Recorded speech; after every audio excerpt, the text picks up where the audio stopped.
Meus amigos, eu sou André Pugliese, coordenador do 12 Esportes, o site esportivo da Tribuna do Paraná e da Gazeta do Povo, e estou aqui com Dom Mafuzini e Dom Carneroni, os dois poderosos chefões do jornalismo esportivo paranaense. Mafuz, Carneiro, obrigado pela presença.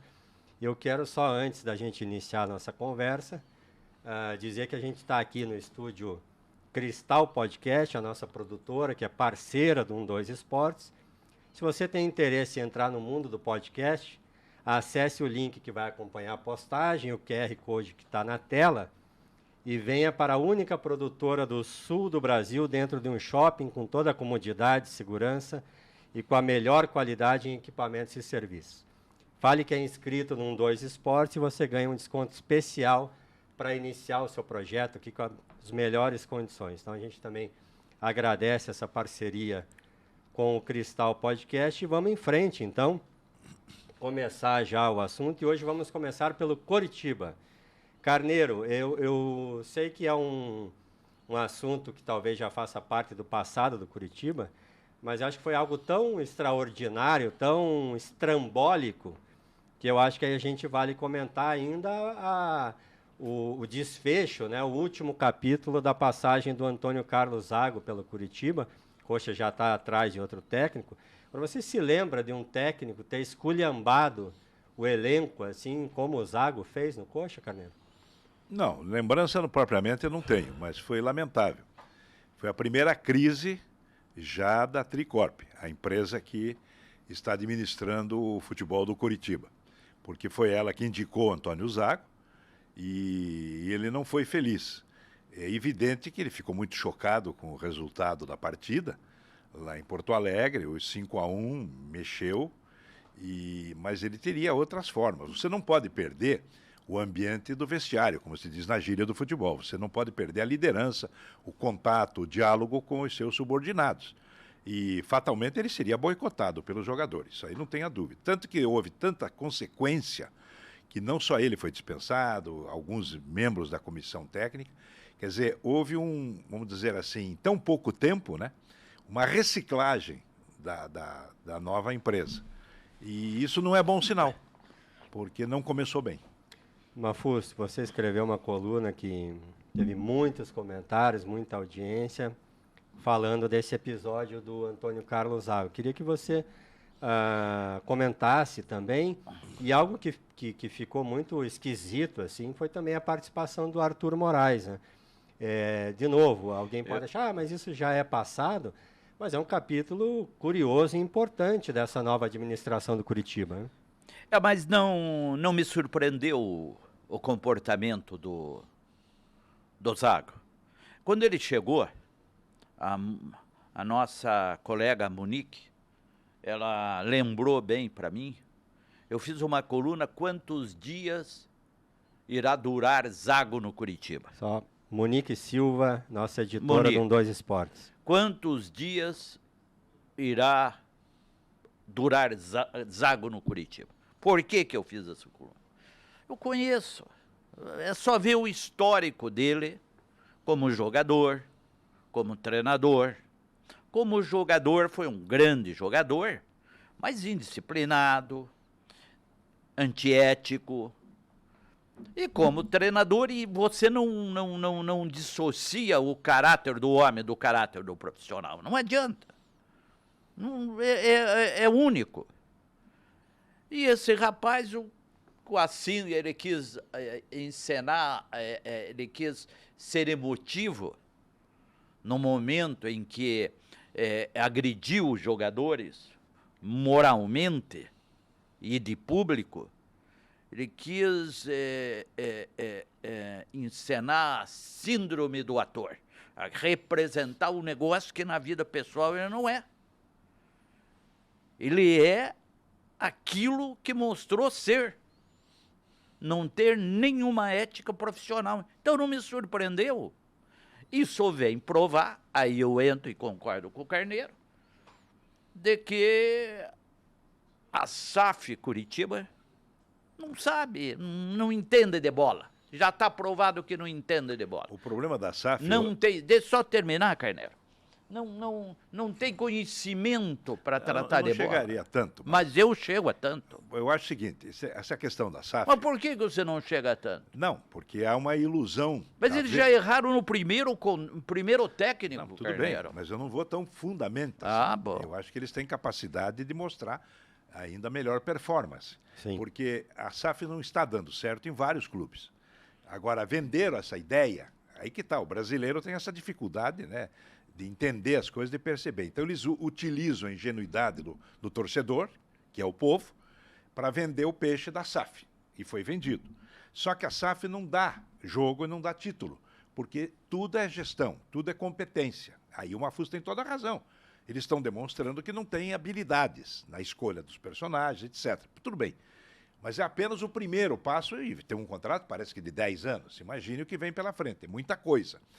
Agora, eu não acredito muito nessa questão da SAF, entendeu? Eu não me empolgo com a notícia de que o clube agora tem um gestor, né, um grupo empresarial. Não funciona. Do modelo como estão adotando, eu não acredito. Não, tá aí os outros times que têm SAF estão com dificuldade. E os que não têm também estão com dificuldade porque estão endividados até onde não podem mais. Então é um relacionamento muito difícil, porque envolve dinheiro, envolve investimento, envolve interesses, né, de toda a ordem. Eu acho que o futebol brasileiro vai pagar ainda um mico muito grande até se adaptar a esse novo sistema. Por enquanto, a SAF só serviu para dar calote em credor. Só calote em credor. Está tendo uma reação da Justiça em Minas Gerais, que em decisões está declarando que os investidores, no caso o Ronaldo Fenômeno, Caso do Cruzeiro, né? é solidário nas dívidas, tanto que o senador Rodrigo Pacheco, a pedido dos advogados interessados na SAF, está fazendo um complemento da lei da SAF para excluir os investidores da dívida, que é uma barbaridade. Por enquanto é só para dar calote. De prático não está resolvendo nada. Olha aqui, eu não sabia que tinha tanta complicação jurídica. Eu estou falando a parte futebolística, que é o meu meio. Eu só falo da parte técnica. Agora, imagine o complicador que tem aí nessa questão de devedores e investidores, que não se responsabilizam daí pelo passivo. Exatamente. Eu acho isso muito grave. Da gente imaginar, né, Carina, justamente a complexidade do futebol brasileiro, né, que sempre foi pródigo em revelar talentos e tal, mas administrativamente sempre um caos. Como que num cenário desse a SAF surgiria como solucionadora de todos os problemas? Veja só, talvez até seja um assunto que você vai provocar, mas já que nós estamos falando do Curitiba Futebol Clube, a SAF oficialmente ou formalmente anunciou a primeira grande contratação. Fran Sérgio. Há 10 anos ele foi revelado no Clube Atlético Paranaense e aí foi para time de segunda na Europa. Você puxou o assunto, seria um assunto posterior, mas você puxou, eu só vou dar alguns elementos aqui para vocês prosseguirem aí com o Fran Sérgio, que é a primeira contratação da SAF, assim, pelo menos oficialmente, né, já que a gente já tratou aqui de que havia um relacionamento, digamos que informal entre a SAF e o Curitiba. Então eu só vou dar aqui 2 elementos para a gente pular para esse assunto do Fran Sérgio que o Mafuz puxou. Que com relação ao elenco do Curitiba, são poucas as movimentações até agora. As 2 principais foram ontem a confirmação da saída do Júnior Urso, 34 anos, fez 8 jogos, rescindiu o contrato e vai embora. E o Júnior Urso sai, o Fran Sérgio chegou. Com 32 anos, foi revelado pelo Atlético, e estava desde 2013, ou seja, há 10 anos, no futebol europeu, por último na França. Mas no futebol europeu aonde? Em Portugal e agora, por último, na segunda divisão francesa. No Porto ou no Benfica? Não. Então, é uma contratação de impacto ou não é? Não, decepcionante. Decepcionante. Eu me coloco no lugar do torcedor coxa branca, Ora, se tem uma proposta, tem uma promessa de que as coisas vão melhorar, e a primeira contratação oficial é o Fran Sérgio, não vejo. Eu estava vendo aqui, vantagem. parece que ele jogou no Braga. Sim, jogou no Braga. Braga, e depois ele foi pro Bordeaux. Eu vou puxar aqui exatamente a Mas ficha também não do vai Fran mudar Sérgio. o preço do dólar, viu? Se ele jogou aqui ou ali. Ah, A gente conhece o Fernandinho, jogador. Não, ó, a gente conhece. Fernandinho. Não, mas não vou nem comparar, né? Mas espera aí. Você tem razão, tem que jogar no primeiro mundo da Europa. Não adianta jogar no segundo. Lá também tem o segundo e o terceiro mundo. Claro. Então vamos dar aqui o histórico completo do Fran Sérgio. Começou no Atlético, isso lá em 2009. Foi emprestado ao E Paraná. não foi titular no Atlético, não. Passou. Não, havia uma expectativa quando era júnior e não se confirmou. E não se confirmou. Ele é lembrado no Atlético pelo episódio com o Renato Gaúcho, em que ele foi. No ano que o Atlético caiu para a como Série B. centroavante e tal, mas deixa eu completar a ficha aqui. Atlético, Paraná, Internacional, Criciúma, Ceará, Guaratinguetá, aí ele vai para Portugal. Marítimo B, Braga, aí o Bordeaux na França e agora o Curitiba. Bordeaux é time... Não, Bordeaux fabrica-se grandes vinhos. Não, tô falando de futebol, cara. Não tenho noção, porque o futebol da França se resume ao Olympique de Marselha, ao Paris Saint-Étienne. Saint-Germain, o Saint-Étienne e o Nice. Então, e assim, só para complementar... O Lyon. Lyon exatamente, também. Bem lembrado. Mas o também. Bordeaux não entrou nessa. Não. Talvez no campeonato de vinho ele vá para os pênaltis com o Cote do Rhône da Borgonha.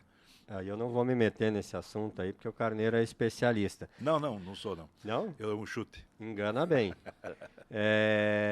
Então vamos só para seguir com o Curitiba. Há alguma similaridade entre Atlético e Curitiba com relação à questão do técnico. Os dois estão sem técnico. E me parece, pela última notícia do Curitiba, que ambos vão apostar, o Atlético já está fazendo isso, num profissional da casa para ver o que acontece. No caso do Curitiba, é o Thiago Kozlowski, 44 anos. O Thiago foi técnico do time sub-20 do Curitiba, foi alçado ao posto de auxiliar permanente do Coxa, trabalhou na seleção brasileira também sub-20 e era auxiliar do Ramon Menezes na seleção sub-20 e depois na principal. E é o nome que o Curitiba trabalha no momento, é quem está dando os treinos e quem vai comandar a equipe contra o Goiás na segunda-feira. Como é que vocês veem esse cenário? Aposta no Thiago, vê o que acontece, traz um treinador. Como é que está essa questão no Curitiba para vocês? Eu acho preocupante, porque a diferença é que o Atlético tem um bom elenco, um grande elenco, e o Curitiba não tem um bom elenco. Essa é a fundamentação básica de qualquer análise que se faça.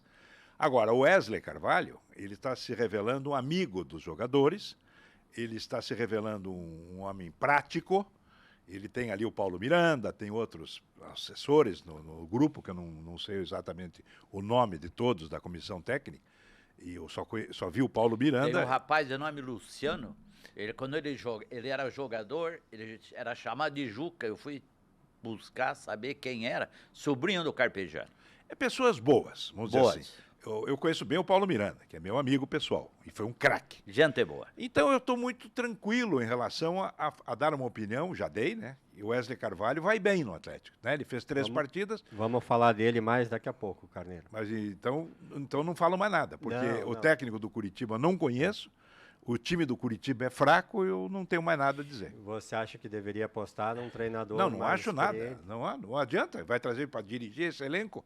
Você pode trazer o Carlo Ancelotti. Ele não vai resolver o problema de fazer aquela turma jogar bola. É difícil. Não, mas pior não vai ficar. Não sei. Não, pior do que estava com o Antônio Carlos Zago não vai ficar. E o fato do Zago ter saído, ser demitido do Curitiba, não torna menos culpado os jogadores, não. Me entendeu?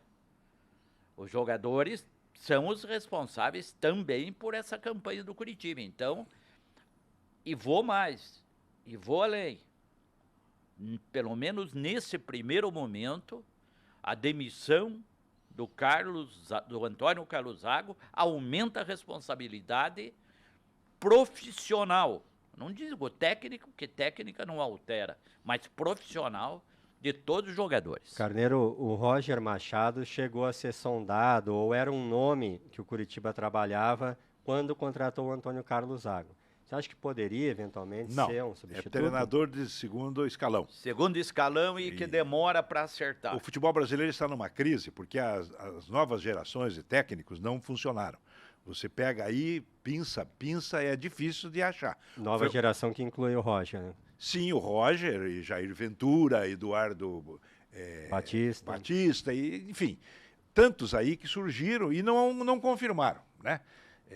Isso aí é que nem no Turf. Aprontaram bem, mas não confirmaram no páreo. Então é preocupante. Para tratar de técnico do Curitiba, primeiro tem que saber a SAF do Coxa tem que dizer qual é o objetivo dela. Ela já está preparando o time para o ano que vem, para a primeira ou para a segunda divisão. Outro detalhe, só complementando, o Fernando Diniz, veja bem, hein? O Fernando Diniz é um dos que mais ou menos aprovaram. Sim. Nessa nova geração. E você sabe como é que é o Fernando Diniz. É um homem difícil de trabalhar, né? Ele pegou agora esse vírus do Abel Ferreira de brigar com bandeirinha, com auxiliar, com árbitro. Isso é profundamente desgastante para o profissional, né? Irrita os jogadores, irrita os torcedores, irrita a arbitragem. Entendeu? Eu acho, olha, o futebol brasileiro deu uma mergulhada. Ele é reflexo do país, evidentemente. Tudo que se faz na política no país reflete-se no futebol. Por isso o futebol não vai bem também. O Carneiro tocou num assunto interessante, essas reações intempestivas de treinadores, e nós aqui no Brasil estamos usando como exemplo as reações do Abel Ferreira, né, que é português. Eu estava lendo uma matéria sobre o José Mourinho. O Mourinho é coisa de português, de treinador português, a escola portuguesa não forma só grandes treinadores, mas treinadores intempestivos, fora do controle. O Mourinho foi suspenso pela UEFA e agora pela Federação Italiana, por essas reações dentro de campo. Pois você veja, mas em compensação o Luiz Castro do Botafogo é um gentleman, é um homem equilibrado, tranquilo. Como foi também o Pereira, né, que esteve no Vitor Corinthians. Pereira. Vitor Pereira, também é um homem ponderado. Então eu acho que não é uma regra, viu, Mafuz? Eu acho que é de berço. Tem alguns tipos que são histriônicos, excêntricos, mas não diria que, né, é uma característica do futebol português, né? Mas mudou tanto o mundo, né? Português não usa nem tamanco mais. Agora é tênis. Acabou a graça. O Carneiro citou tantos portugueses, né, Carneiro, que confirma a tua opinião da falta de nomes brasileiros. Não entram na conversa. O melhor técnico em atividade no Brasil é argentino, o Vojvoda. Porque fazer o trabalho que ele está fazendo num time menor, como o Fortaleza, com todo o respeito, como o Atlético Paranaense até hoje é considerado assim. Não foi o Atlético que ganhou do Corinthians, foi o Corinthians que perdeu para os homens que analisam futebol nas redes de televisão, nas redes sociais. Essa é a opinião. Olham para o próprio umbigo no eixo Rio-São Paulo, evidentemente. Agora, esse Vojvoda... Trabalho consistente. O Abel Ferreira é um vitorioso, mas veja o elenco que o Palmeiras tem. E veja o elenco que o Fortaleza possui. E para mim, então, em termos de rendimento, de resposta e de resultado, ele é o melhor. Carneiro, vamos falar do Atlético. Desculpa, eu te cortei antes sobre o Wesley Carvalho, para a gente agora mudar de assunto e tratar do trabalho do Wesley, que eu vejo como bastante promissor, mas que ganha peso, porque muita gente tem dito que mas são só 3 jogos e tal, mas me parece que no conceito, mais do que nos resultados, que de fato são só 3 jogos, houve uma mudança considerável, né? O ambiente mudou. É como você sai de um regime autoritário e entra um regime democrático. Foi exatamente isso que a gente percebeu a longa distância. O Filipão era muito vaidoso, né, até pelas glórias conquistadas, apesar do 7-1 da Alemanha, mas é um nome muito acatado, respeitado no futebol brasileiro, tanto que imediatamente foi contratado pelo Atlético Mineiro. O Paulo Turra não tinha tanta liberdade de ação em razão daquela presença soberana do Filipão. Então, o que aconteceu? Os jogadores estavam se submetendo àquele sistema de jogo cafona. Para mim, retranca é cafona.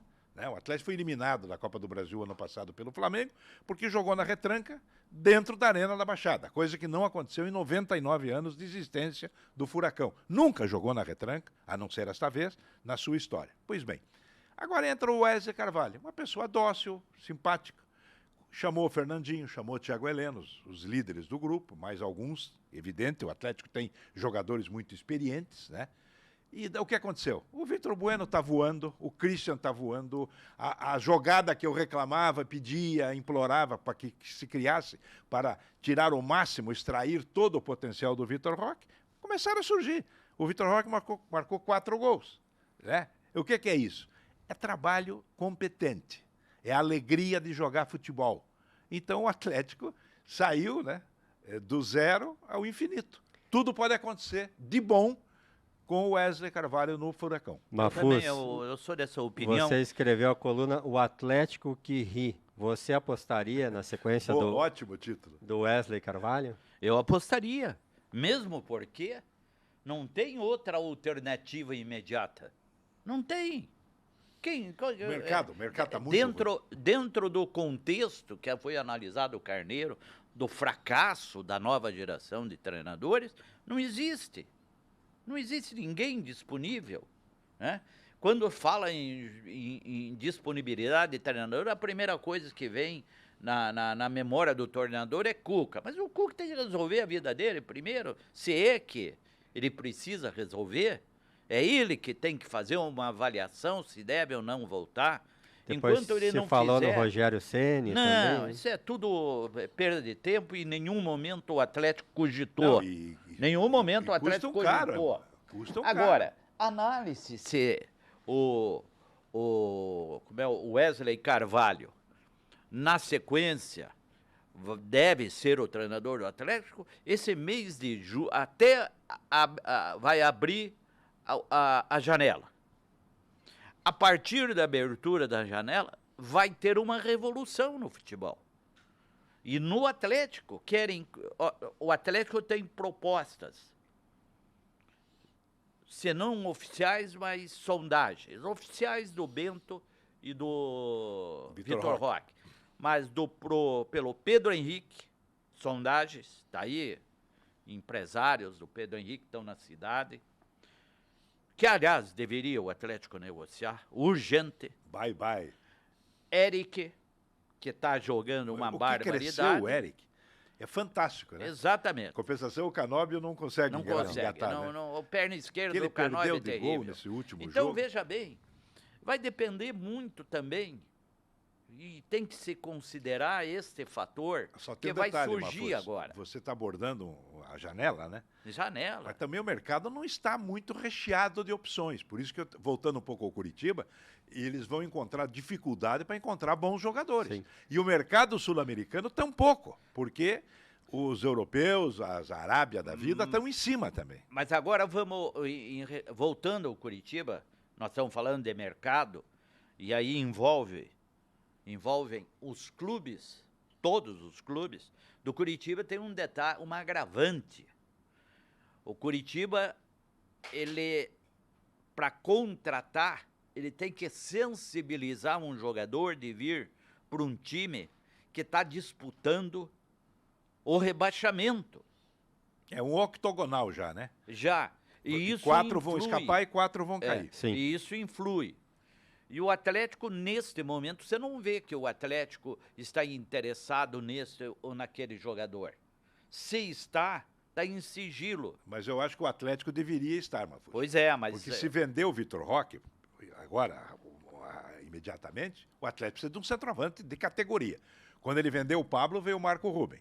Então, eu acho que o Atlético teria que pensar nisso. Segundo, o Atlético, agora não mais, porque precisava de um meia. Porque o Terence também melhorou com o Wesley Carvalho. Veja como o jogador de futebol responde ao treinador. E o Christian, Carneiro? Não, o Christian está voando. Daqui a pouco vai aparecer a tal proposta para o Christian. Exatamente. O Lázio da vida. Então, o Atlético tem que ficar atento. Parece que tem algumas contratações. Aliás, assim. Carneiro, só um parênteses, não te interrompendo, você já continua. Tem que agradecer o departamento médico do Bahia, que vetou vetou a ida do O Christian Christian pra já lá. tinha se Já despedido, tinha né? ido embora. Então o Atlético tem um bom grupo de jogadores, mas de qualidade mesmo, não é assim uma coisa extraordinária. Agora, ele para manter esse ritmo, porque veja bem, ao contrário do Curitiba, que só luta para não cair, o Atlético tem 3 frentes de título. A possibilidade é essa. Ah, não conseguiu, mas ganhou o prêmio. Vai chegar até as últimas. Por exemplo, eu vou dar aqui um palpite. Atlético e Flamengo, Copa do Brasil. Vai ser logo aí o confronto. Semana que vem já. Se o Atlético, veja bem, se o Atlético conseguir passar pelo Flamengo, vai disputar o título da Copa do Brasil. Entendeu? Na Libertadores da América, vamos acompanhar o sorteio. Mesmo fenômeno, porque o Atlético se especializou nesses torneios mata-mata. Sim. Agora, o Campeonato Brasileiro é um pouco mais complicado, exatamente porque ele privilegia as competições nas quais ele se dá melhor e pagam melhores prêmios, mas o Campeonato Brasileiro, se tivesse vontade de ser campeão, Poderia ia estar melhor, disputar. né? O Botafogo é o líder do Campeonato Mas é Brasileiro. só você O Atlético fazer... surrou o Botafogo 2 vezes. Porque os pontos perdidos, os pontos que um time deixa de ganhar, eles podem ser analisados em tese, em razão da regularidade de um time. E o Atlético perdeu, dentro dessa análise, em tese, pontos que ele poderia. Ah, sim. O Grêmio veio para perder Exatamente. na Baixada e não conseguiu. E não Ganhou. conseguiu. E o América Mineiro E o caso estava do perdendo. América Mineiro. Ah, por isso que daí caiu a dupla, Filipão. Aí e que era a Paulo minha Turra. bronca com o Filipão. O Filipão no Atlético, ele nunca disse, não, vamos disputar um título. Ele sempre rebaixou o Atlético num time apenas de competir. Ele chega no Atlético Mineiro e disse que vamos ganhar tudo, disputar tudo e ganhar tudo. Sendo que no grupo da Libertadores, quem que terminou em primeiro entre os Pois dois? é, ele não respeitou o Atlético. Essa é a grande verdade. Vamos seguir com o Atlético e eu vou mostrar aqui em números algo que o Carneiro diagnosticou já há bastante tempo. Que desde que o Wesley assumiu, né, tudo bem, são poucos jogos, mas é sintomático, né?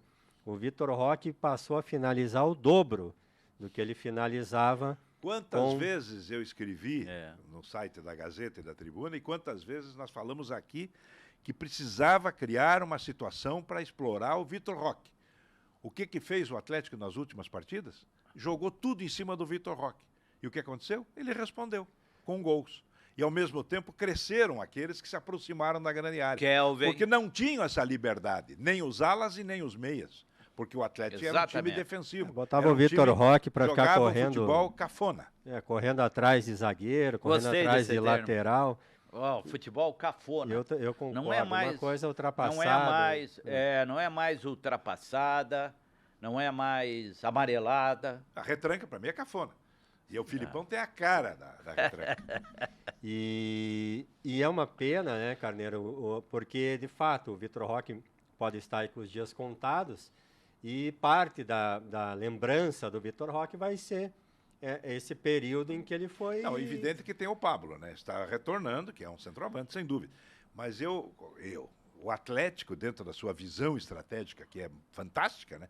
Ele sempre está atento, o departamento lá, ele chama até de centro de inteligência do futebol, também acho demais isso. Não, já com a contratação do Canóbio, o Petralha acabou com o centro de inteligência. Virou centro de mais ou menos. Mandou todo mundo embora. Então tá bom. Todo mundo embora. Então, só o seguinte, o Atlético, pensando lá mais à frente, podia investir num jovem avante e mais um lateral esquerdo, né? O Christian está sendo improvisado, está atendendo ao pedido do técnico, que o Léo Cittadini não aceitou, na partida já em que o Fernando se lesionou. Você veja a diferença de ambição do Christian com o Léo Cittadini. Essa questão da lateral esquerda é realmente complicada, porque o Atlético tinha o Pedrinho, que desde que assumiu, tudo bem, na condição de uma promessa e tal, mas não respondeu. Já há meses era uma aposta que se mostrava furada. Aí achou o Fernando, né? Porque também ninguém dava... Não, mas também não usavam. O seu Filipão, o seu Paulo Turra, tinham o Fernando, mas privilegiavam o Pedrinho. Tinha que ter a CPI do Pedrinho. E sabe quem que me falou do Fernando? O Mozart. ex-jogador do Curitiba, técnico, muito preparado, trabalhou na Itália. preparado. Aliás, o Curitiba podia contratar o Moza. Pessoa de caráter Muito. intocável. Uma pessoa, não é porque é amigo da gente, Não, que a gente não conhece é. desde menino no Coxa, É. mas está aí uma opção para o Curitiba. Pega o Moza. É melhor que todos os que foram citados aí. Inclusive o tal do Roger Machado.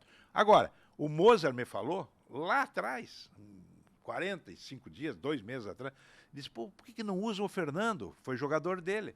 Ele disse, um ótimo jogador, uma ótima personalidade. Tomou conta, né? Agora, eu pergunto, e o Filipão ganhando aquela fortuna?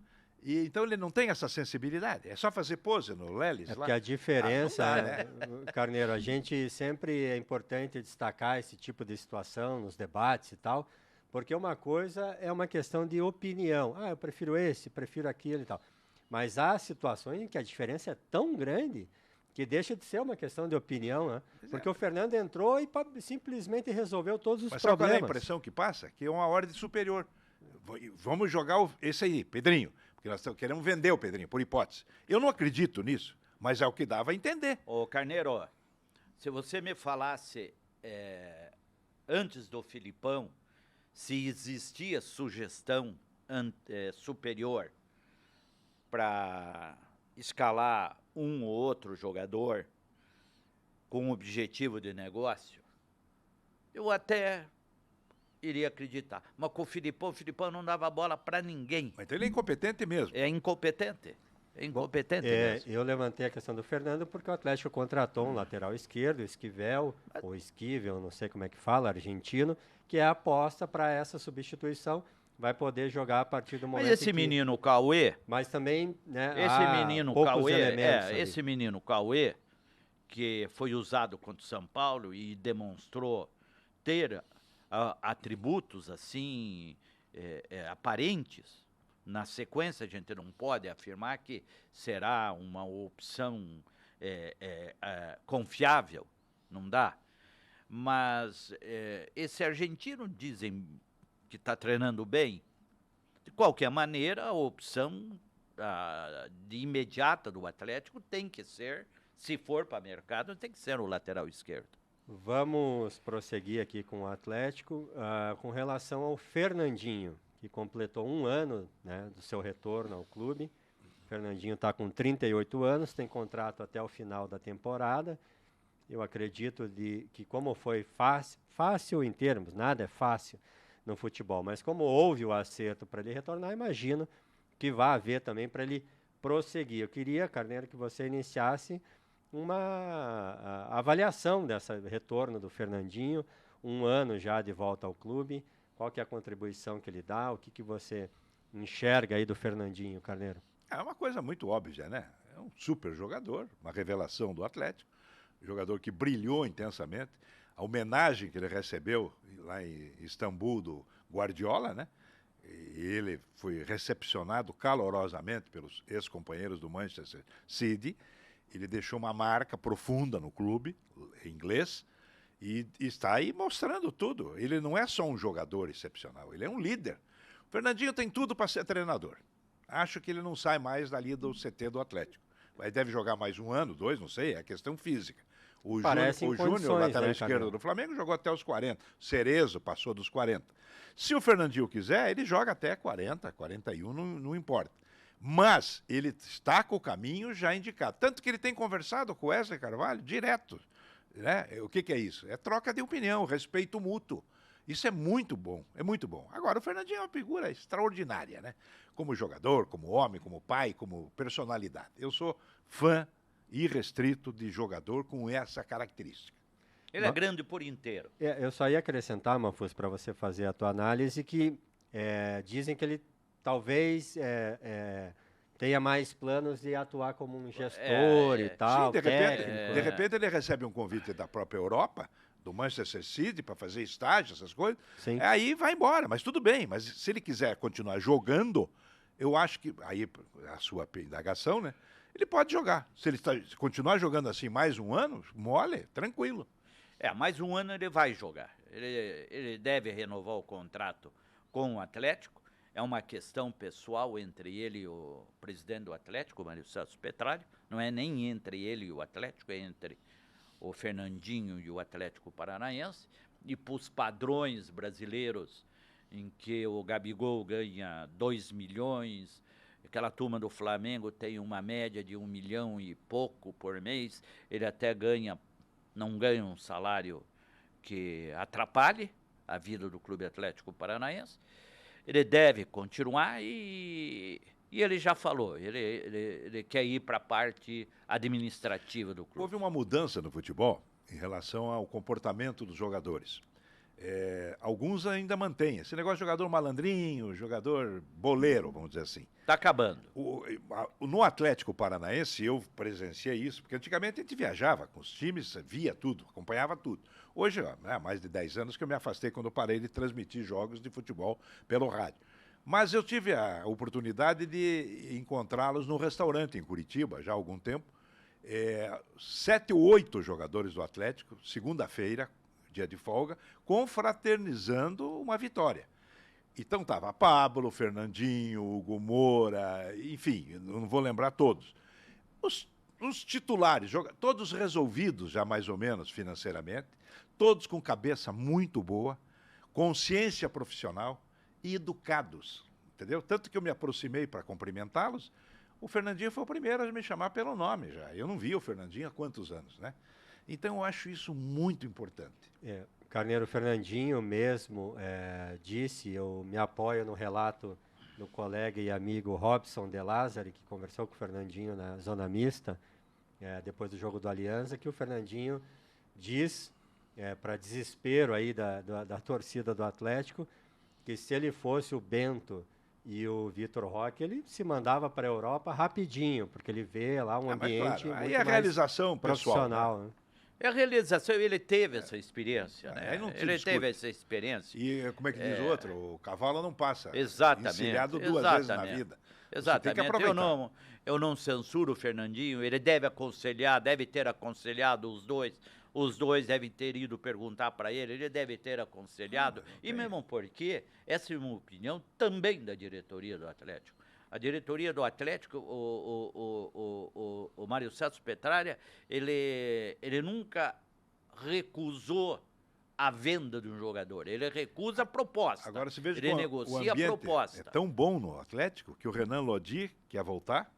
O Bruno Guimarães já falou algo semelhante. Eu só espero que o Vitor Roque ainda volte.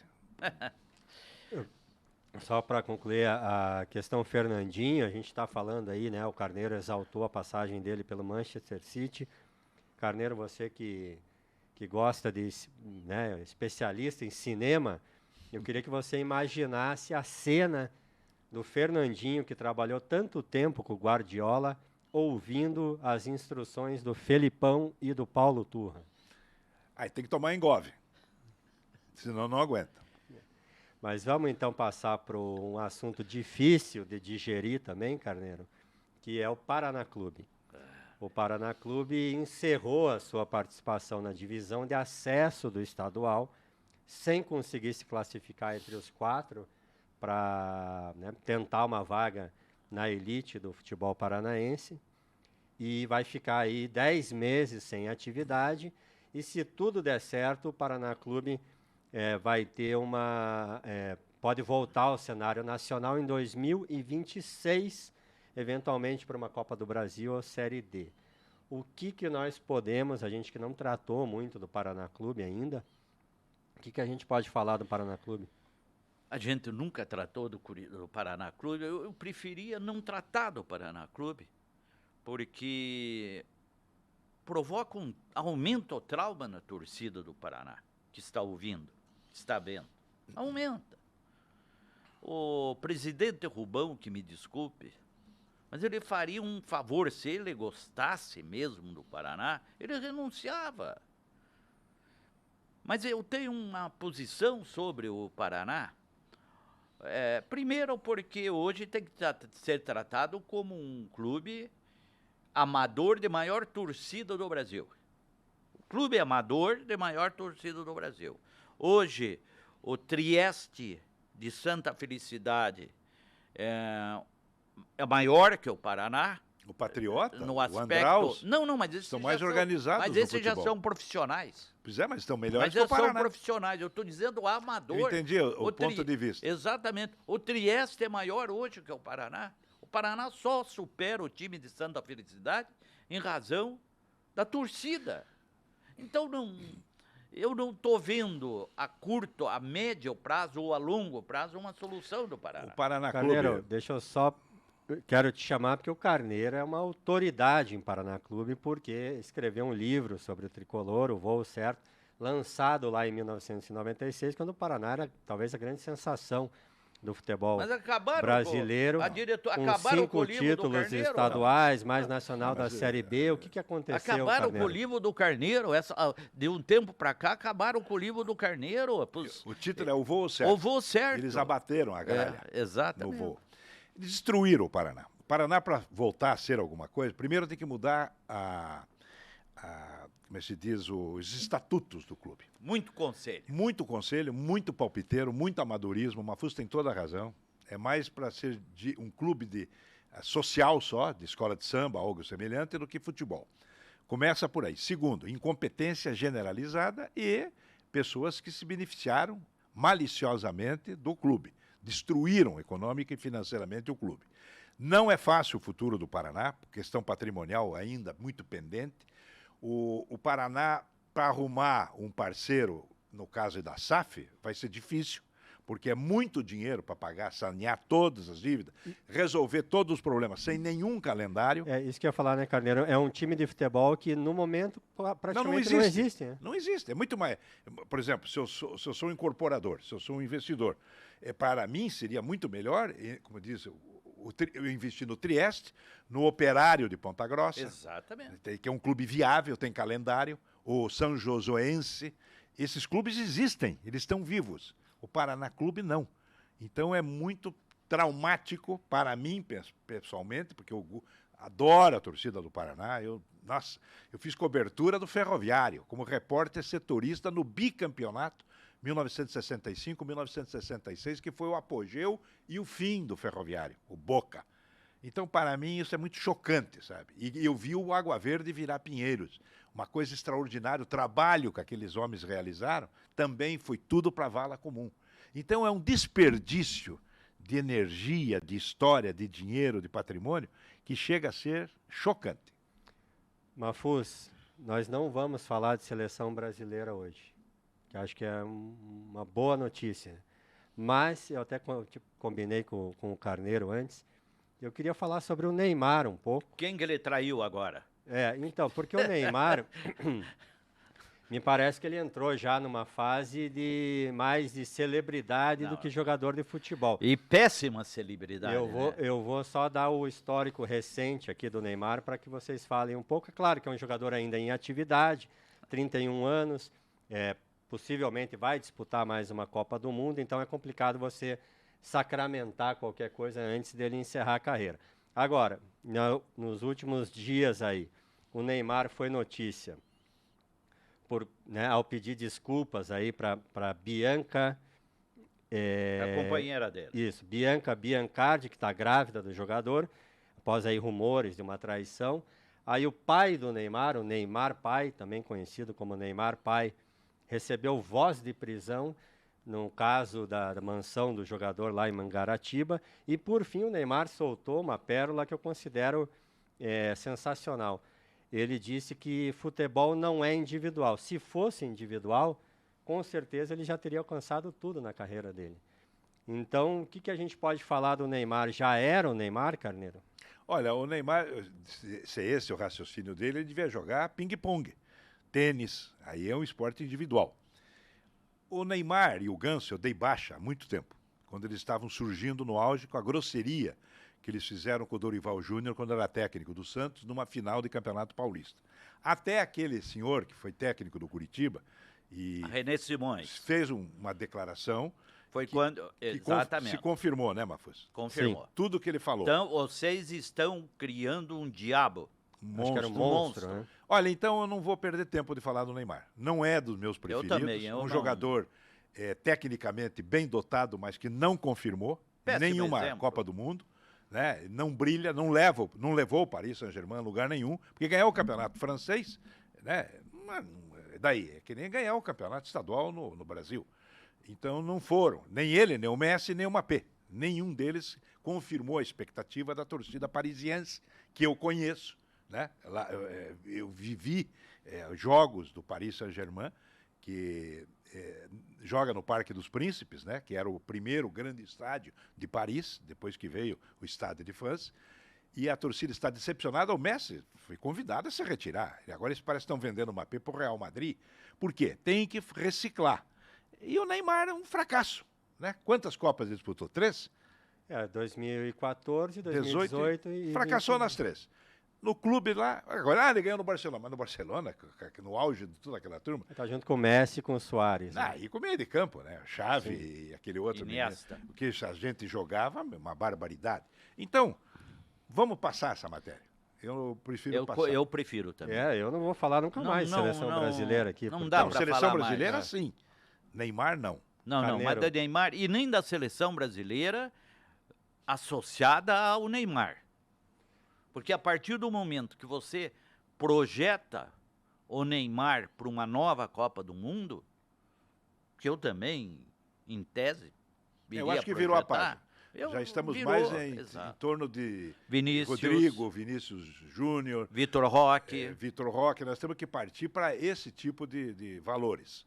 Mas vamos falar de seleção brasileira e eu tenho certeza que essa vocês vão gostar de falar, que é a passagem da seleção brasileira por Curitiba. A gente vai colocar a imagem na tela aqui. Não sei se vocês conhecem esses dois jogadores que aparecem aí com camisa de treino no Belfort Duarte. Eu só vou posicionar um pouquinho aqui que os dois viveram esse momento. E é a seleção brasileira em 68 em Curitiba, para um amistoso contra a seleção do Paraná. Em novembro, amistoso que a seleção ganhou por 2-1. Gols de Dirceu Lopes, Passarinho e Zé Carlos. Carneiro, você transmitiu esse jogo, não foi? Não, eu era repórter. Repórter, exato. E eu era setorista na época do Curitiba, porque eu fui setorista do Ferroviário, depois setorista do Curitiba, 3 anos, e terminei no último ano como repórter, setorista do Atlético, em 1969. Depois eu me tornei narrador. Mas esse episódio eu acompanhei muito de perto, a visita da seleção brasileira, porque ela ficou hospedada no Lorde Hotel, hoje Henrique VII, algo semelhante, está fechado o hotel, na Praça Tiradentes, e fazia as refeições no bar do Pasquale, lá no Pasquale, no Passeio Público. Então era uma festa, porque nós frequentávamos lá no Pasquale e nós vimos todos esses futuros tricampeões do mundo lá, né? E também tivemos as experiências aí do treinamento, do jogo.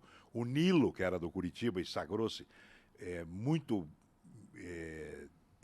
elegantemente defendendo o Atlético no torneio Roberto Gomes Pedrosa como o melhor lateral esquerdo da competição, em 1968.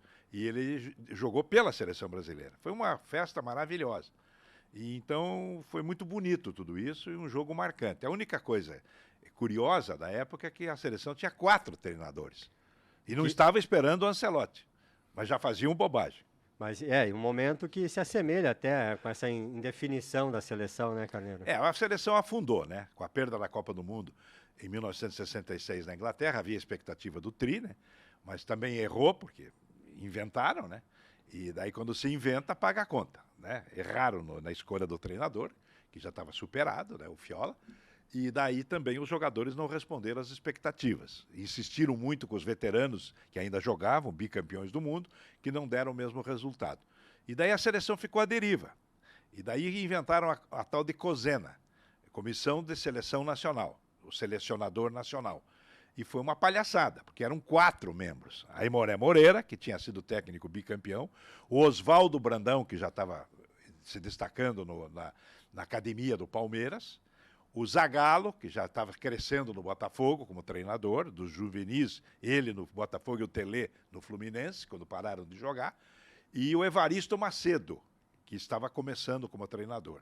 Se imagina, não ia dar certo. Tanto que depois eles convocaram o João Saldanha, no ano seguinte, para fazer as eliminatórias da Copa. E o João Saldanha recuperou daí o futebol brasileiro, criou toda a estrutura técnica e tática, mas também não suportou a carga por questões políticas, porque o Saldanha era um homem de esquerda, e o Brasil, na época, vivia um governo militar.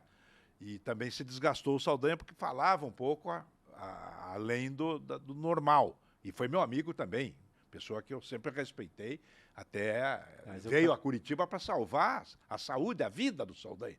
Quem salvou a vida do Saldanha foi o Dr. Félix Rego Almeida, o médico. Ele estava desenganado pelos médicos do Rio de Janeiro.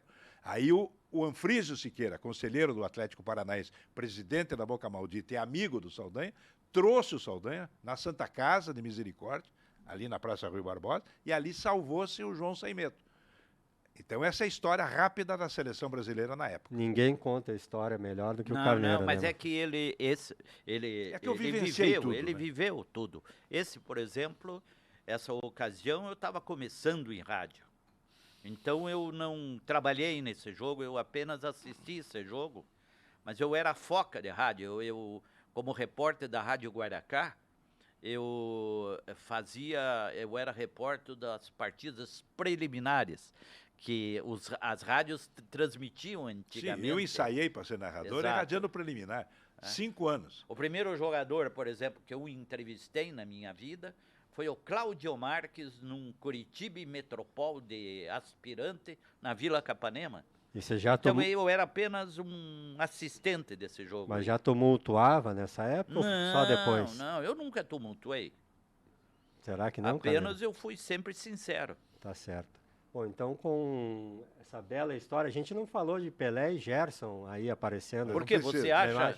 Você acha que eu tumultuo? Não, de forma bom. alguma, ao contrário. Não, o Mafuz era polêmico, mas ele tinha opinião forte, e ame eu deixo, né? E ele ama um tanto que ele está aí há tantos anos. Agora, aí não dispensa apresentação, né? Pelé e Gerson, 2 deuses dos estádios. Aí esse era jogador de futebol, né? Aí essa era a época de ouro. Dessa não seleção por acaso, é bom de do falar. mundo. Em 4 Copas ganhou 3. E agora essa geração do Neymar, 3 Copas, não ganha nada, não chega nem na final. É dureza. Mafuz, Carneiro, obrigado mais uma vez aí pela presença. Daqui a pouco eu estou perdendo a conta de quantos episódios são, se eu não me engano esse é o 7º. E voltamos na semana que vem com mais Carneiro e Mafuz. Obrigado a todos e até a próxima.